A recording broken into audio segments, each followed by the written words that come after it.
Во текот на изминатиот викенд се регистрирани 4 нови случаи на COVID-19 на територијата на Велес и Ведашко, но и тројца оздравени пациенти. Меѓутоа, високите бројки на нови случаи се уште присутни во нашето секојдневие.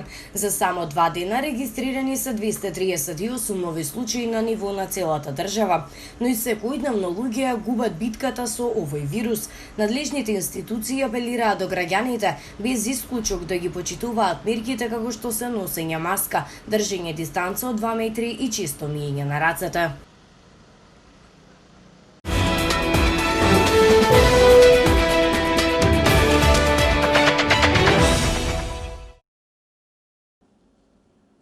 Општина Велес ја извести јавноста дека започна со отстранување на објектот на поранешниот диспансер за белодробни заболувања во Велес на улица Наумовски Бурче, кој што е надвор од употреба. Парцелата на која што се наоѓа зградата на диспансерот се адаптира со привремен паркинг простор, при што Велес ќе добие нов простор за паркирање за 100 возила на површина од околу 1200 метри квадратни. Со оваа постапка делумно се решава проблемот со недостаток на паркинг места во овој дел од градот, кој што е густо населен.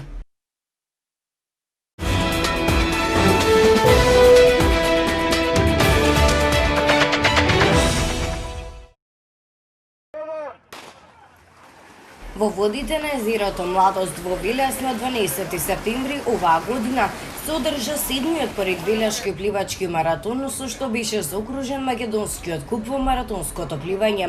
Традиционалниот Велешки пливачки маратон го организираше Сдруженијето за спорт и рекреација Клуб 28 од Велес со финансиска и техничка поддршка од општина Велес, Националната пливачка федерација Каја Клуб Бабуна и општинската организација на Црвен крст Велес.